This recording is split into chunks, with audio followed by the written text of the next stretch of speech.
There's a sense in which this so-called new legislation today does not do much more than the Bail Act of 2001. So don't come in here today pretending that this is some revolutionary piece of legislation. So that this legislation today is telling this chamber and the people of this country that the learned Attorney General is intended to amend the constitution of this country.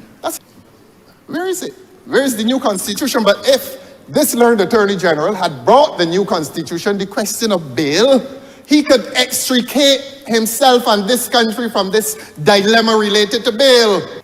Please find it possible, government, to pass a law that creates a gun court so that this abundance of gun offenses will find themselves being tried in a court dedicated to that. I ask the government to be equally magnanimous and to bring to this country new legislation that will provide for degrees of murder so that the issue of bail is resolved. I know that we live in a country in which we should not have to choose our route home because of fear of crime, because of fear of a stray bullet. That is happening in your country, Your Honor. Must we not have the courage?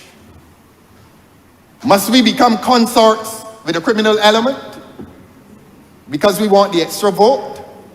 Or must we stand on principle and defend the rights, interests, and entitlements of an innocent majority in this country? And I warn my colleagues on both sides of the political divide to do nothing that appears to give comfort to those involved in crime, whether actual or by proven reputation.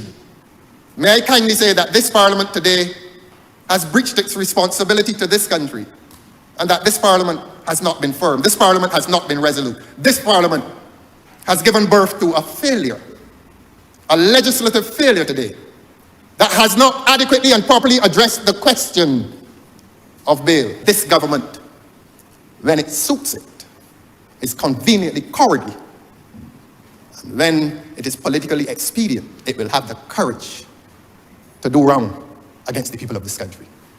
And if you breach the law, and if you breach the criminal law, and if you deprive another man, woman, or child of their right to life, you must become subject to the law. You must become subject to the Constitution.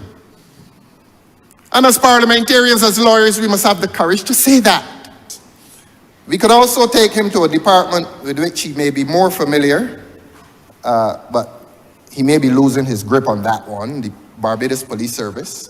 I beg this government, I ask this government, I beseech this government, I plead with this government to withdraw its tentacles, to withdraw its voices. They may even believe that their voices are legitimate, insofar as they reflect the internal workings of the police service. But let the police service do its work.